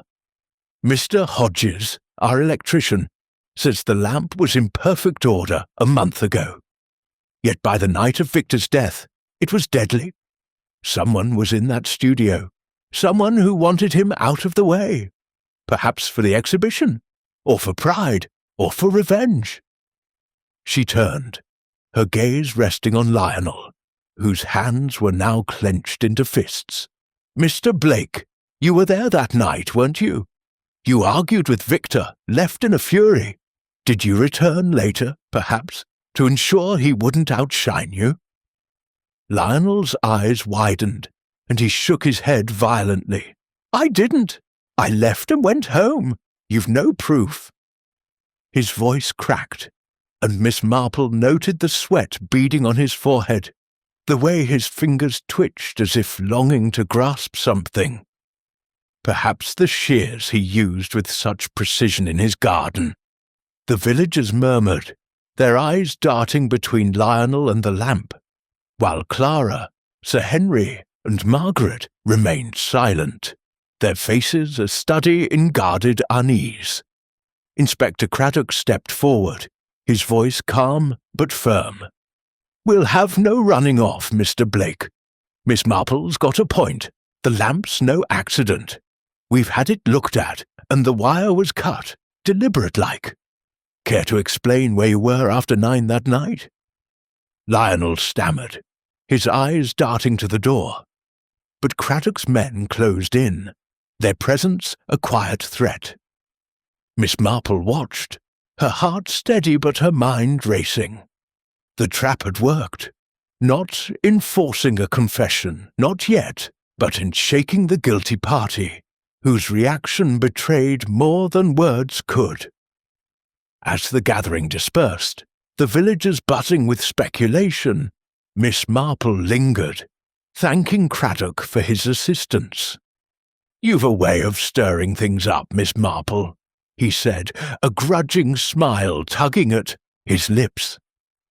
She smiled back, her eyes twinkling. "Just a little nudge, Inspector. People show their true colours when they're pressed." She glanced at Lionel, now speaking heatedly to a constable, and at the others who had slipped away into the night. The trap had been set, and the threads of her pattern were tightening. One more push, she thought, and the truth would unravel like a poorly knotted stitch. Back in her cottage, Tuppence greeted her with a soft meow, and Miss Marple settled into her armchair, her knitting resumed. The lamp, Lionel's outburst, the silent reactions of the others, all were pieces fitting into place. She would need Raymond's reply about the exhibition, and perhaps a closer look at Margaret's notebook. "The truth," she murmured to Tuppence, "is always there, waiting to be seen."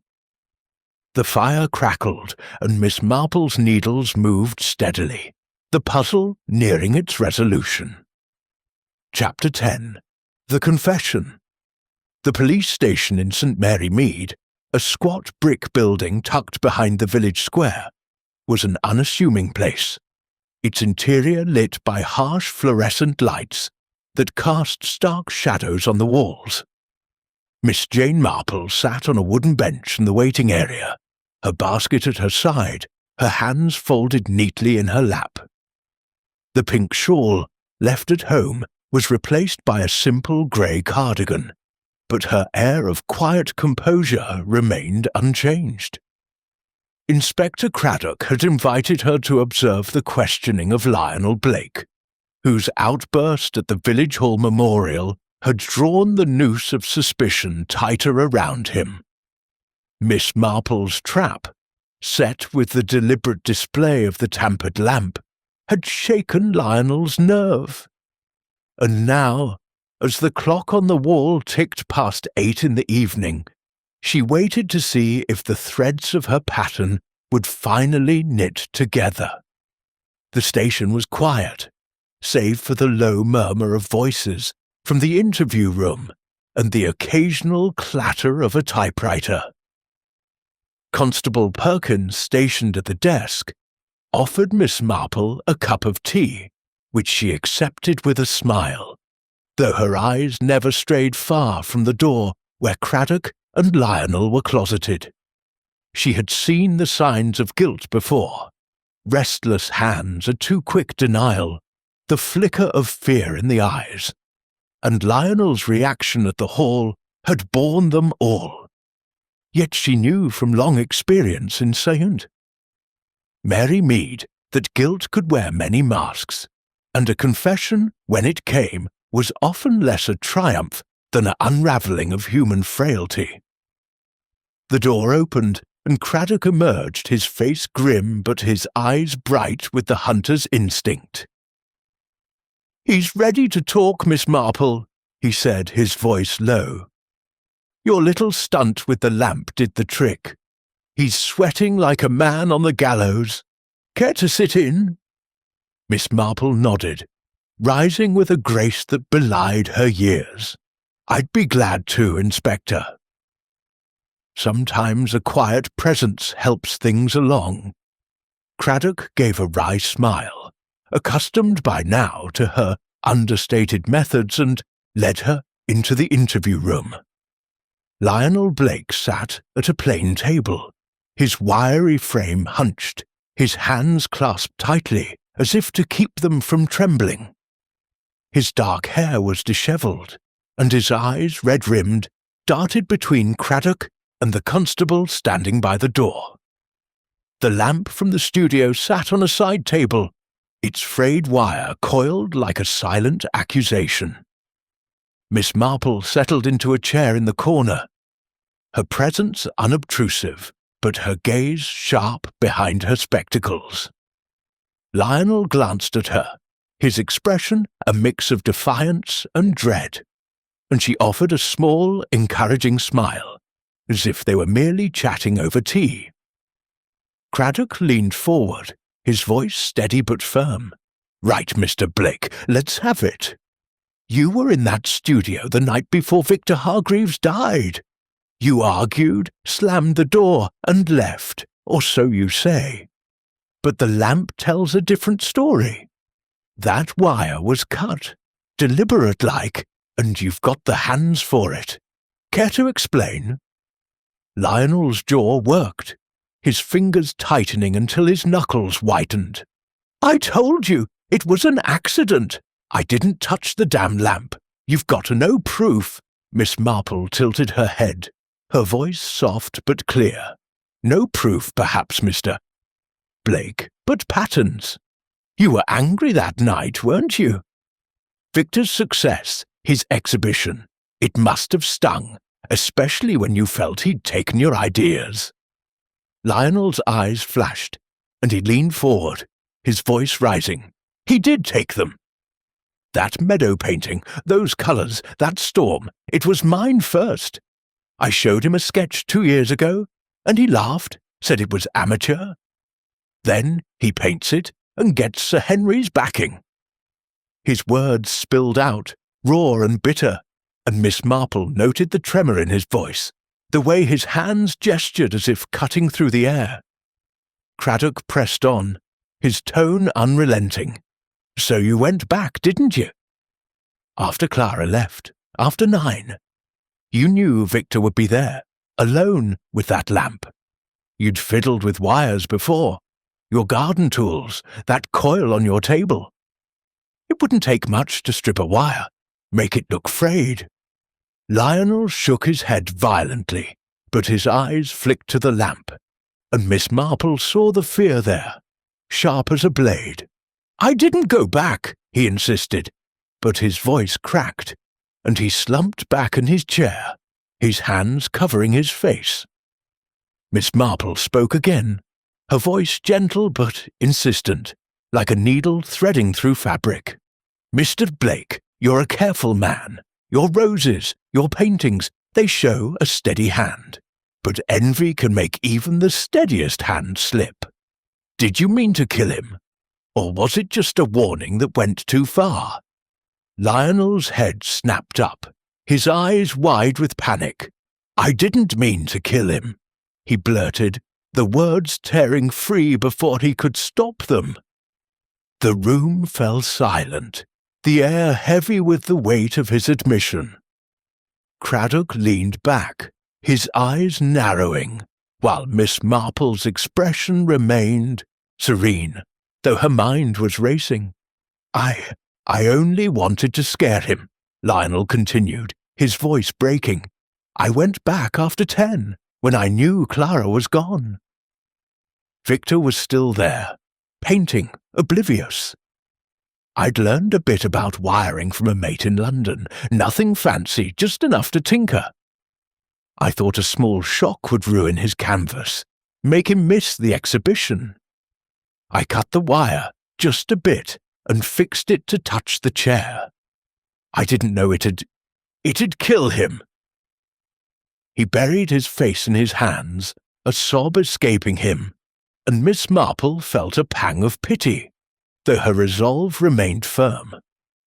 Craddock exchanged a glance with the constable, who began scribbling notes. "You're saying you sabotaged the lamp but didn't mean murder?" he asked, his voice sceptical. Lionel nodded, his shoulders shaking. "I swear it. I just wanted him out of the way, just for a bit. He was always one step ahead, always the golden boy. I couldn't stand it any more." Miss Marple's needles, had they been in her hands, would have clicked softly, marking the rhythm of truth finally emerging. She recalled a case in St.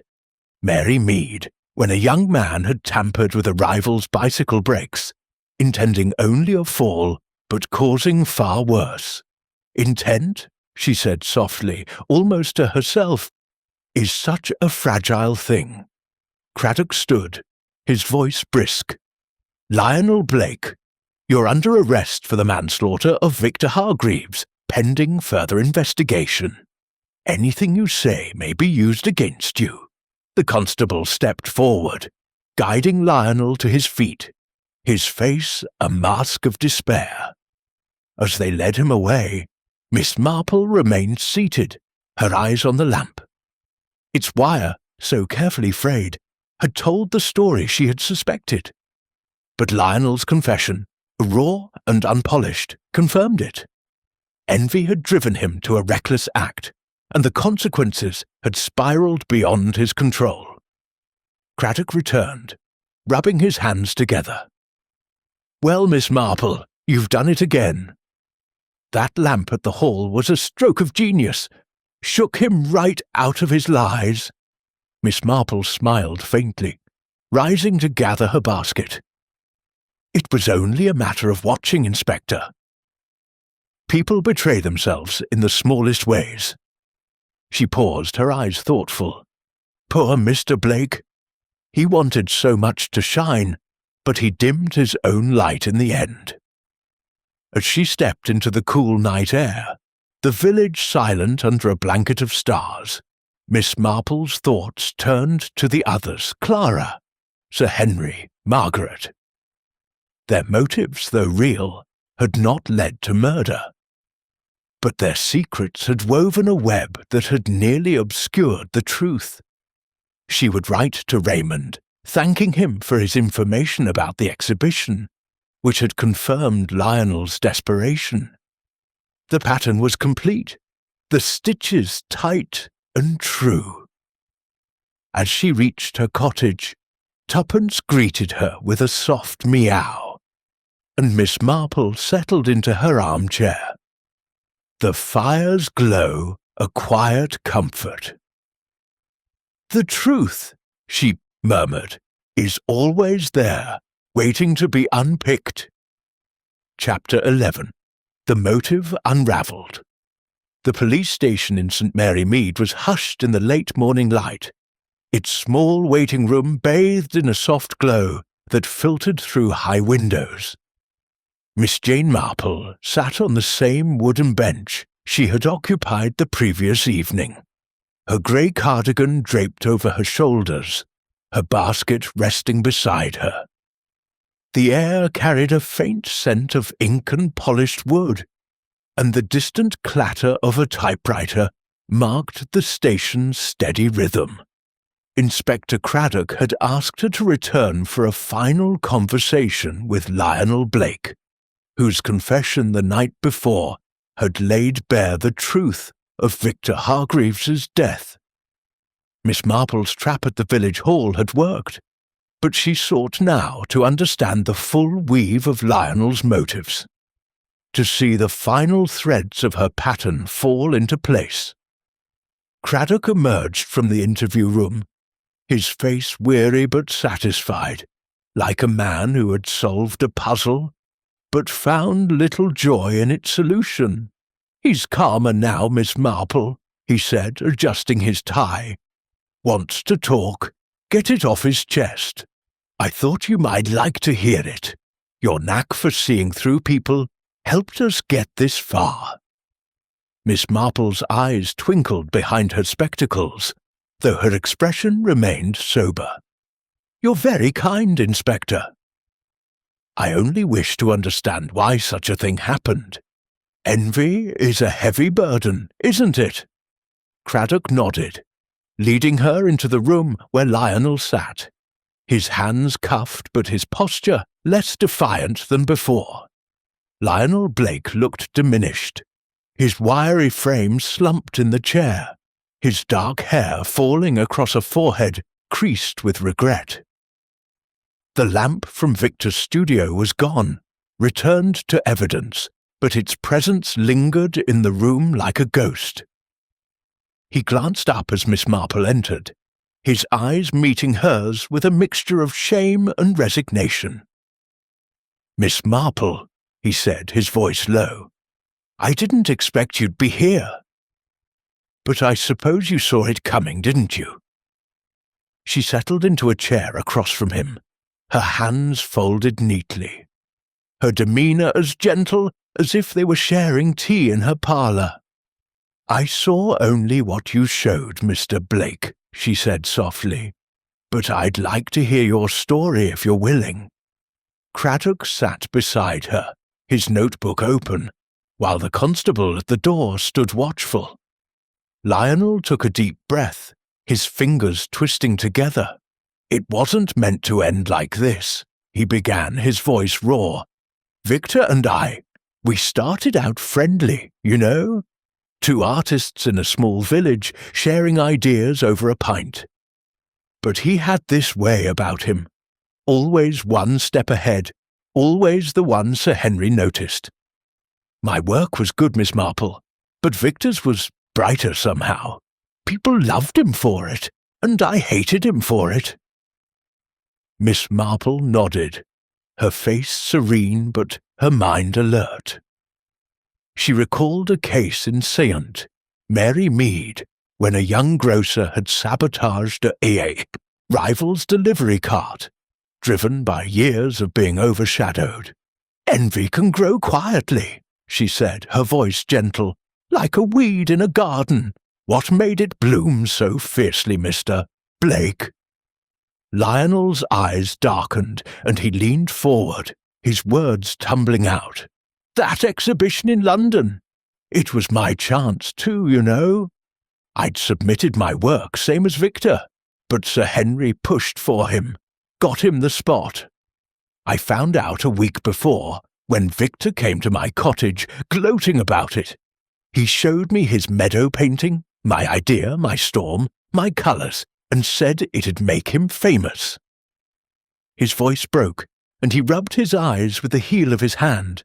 "I couldn't stand it. I'd been working for years, scraping by while he got the glory. So I went to his studio that night, after our row. I waited till Clara left. I knew she'd be gone by 9:30. Victor was there, painting, lost in his world. I'd learned a bit about wiring from a friend who fixed radios. It was easy enough to slip in, cut the lamp's wire with my shears, and fray it to look worn. I fixed it so it'd touch the chair, thinking a shock would ruin his canvas, make him miss the deadline. I didn't know it'd kill him. I swear I didn't." Miss Marple's eyes softened, though her mind remained sharp. "You wanted to dim his light, just for a moment," she said, her tone almost maternal. "But you knew the risk, didn't you?" A shock is never a small thing. Lionel nodded, his shoulders sagging. I thought, maybe he'd get a jolt, drop the painting, lose his nerve. I didn't think about the chair being metal, or the current being so strong. I just wanted him to fail. For once, his voice was barely a whisper now, and Miss Marple saw the weight of his actions pressing down on him, like a canvas stretched too tight. Craddock scribbled in his notebook, his voice brisk. "You admit to tampering with the lamp, knowing it could harm him. That's enough for manslaughter, maybe more. Anything else you want to add?" Lionel shook his head, his eyes fixed on the table. "I didn't mean murder. But I can't take it back. I see his face every time I close my eyes." Miss Marple leaned forward slightly, her voice gentle but probing. "And the wire on your table, Mr. Blake, the one I saw in your garden, was that part of your plan?" Lionel's head snapped up, his face pale. "You saw that?" "It was just spare wire, from fixing my own lights. I didn't use it on the lamp, I swear." Miss Marple nodded, though her mind filed away his words for later consideration. She recalled Lionel's garden, the precision of his pruning, the calluses on his hands, marks of a man who controlled his world with care. His act in the studio had been no different, a calculated cut meant to shape the outcome, but like an over-pruned rose, it had gone too far. "You're a careful man, Mr. Blake," she said softly. "Your roses, your paintings, they show such control, but envy can make even the steadiest hand tremble." Lionel's eyes filled with tears, and he looked away, his voice a whisper. "I thought I could take his place just for a moment. But I've ruined everything." Craddock stood, signalling the constable to take Lionel back to his cell. "That's enough for now," he said. "We'll have a full statement later." As Lionel was led away, his footsteps heavy, Miss Marple remained seated, her thoughts weaving the final threads of the case. The confession had confirmed her suspicions, but it also revealed the fragility of human ambition, how a single misstep could unravel a life.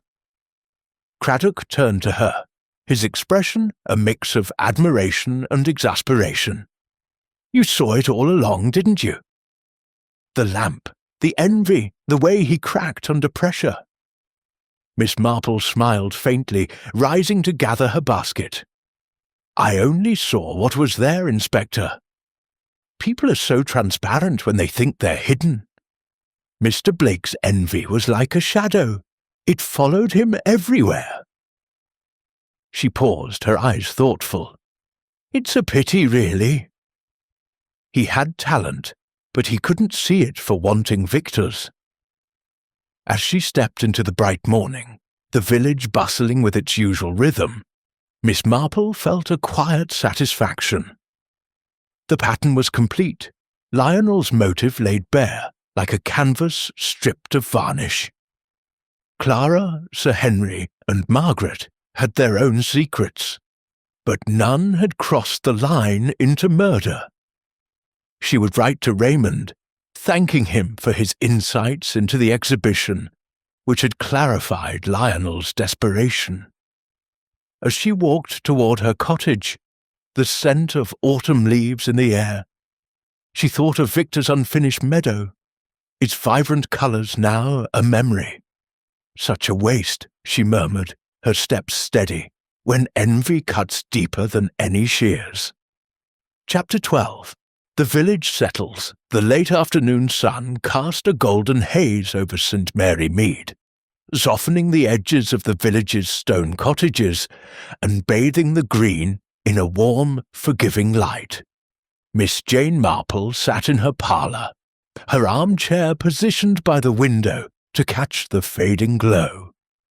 Her knitting needles moved with their familiar rhythm, the pink shawl nearing completion, its soft folds spilling across her lap. Tuppence, her tabby cat, dozed on the hearthrug, the fire's gentle crackle a counterpoint to the quiet that had settled over the village now that Lionel Blake's confession had closed the case of Victor Hargreaves's death. Miss Marple's eyes, though fixed on her stitches, were thoughtful, her mind weaving the final threads of the tragedy into a pattern that was both clear and poignant. The village had resumed its tranquil pace, as villages do after a storm of scandal. The news of Lionel's arrest had spread quickly, carried by Mrs. Price's indefatigable tongue at the post office. Villagers whispered over garden fences, and in the queue at Mr. Giles's butcher shop, their voices a mix of shock and satisfaction that justice had been served. Yet Miss Marple, sipping her tea from a delicate china cup, felt no triumph, only a quiet sorrow for the waste of talent and life. Victor's vibrant canvases, Lionel's careful roses, both were marred by a single act of envy, as fleeting and destructive as a spark in a dry field. Inspector Craddock arrived as the clock chimed 5, his knock firm but respectful. Miss Marple welcomed him with a smile, gesturing to the chair opposite. "You've been busy, Inspector," she said, pouring him a cup of tea. "I trust Mr. Blake is settled." "Poor man," Craddock nodded, his square jaw softened by a rueful expression. "He's in custody, awaiting trial. Manslaughter most likely, given his confession. He's broken, Miss Marple. Keeps talking about Victor's paintings, how he'll never match them now." He shook his head, accepting the tea with a grateful nod. "You've a knack for this, you know." "That lamp at the hall, pure genius. I'd have gone on calling it an accident without you." Miss Marple's needles clicked softly, her smile modest. "Nonsense, Inspector. I only watch and listen as any old woman might. People tell their stories in the smallest ways, their hands, their eyes, the things they don't say." She paused, her eyes drifting to the window, where the village green lay peaceful. "Mr. Blake's envy was written in his pruning shears, his anger in the slam of a door. It was only a matter of seeing the pattern." Craddock chuckled, though his eyes held admiration. "You make it sound simple, but I've seen detectives with less sense. If you ever fancy a job with Scotland Yard, just say the word." Miss Marple laughed, a light tinkling sound. "Oh, I'm far too old for that, Inspector. Besides, Saint, Mary Mead keeps me busy enough." She set her knitting aside, her hands resting lightly on the shawl. "What of the others, Miss Wren, Sir Henry, Miss Voss?" "They must be relieved it's over." Craddock leaned back, his tea cooling in his hands. "Clara's back at the studio, sorting Victor's paintings for the exhibition. Says she wants to honour him. Sir Henry's grumbling about the scandal, but he's pledged to fund the show in Victor's memory.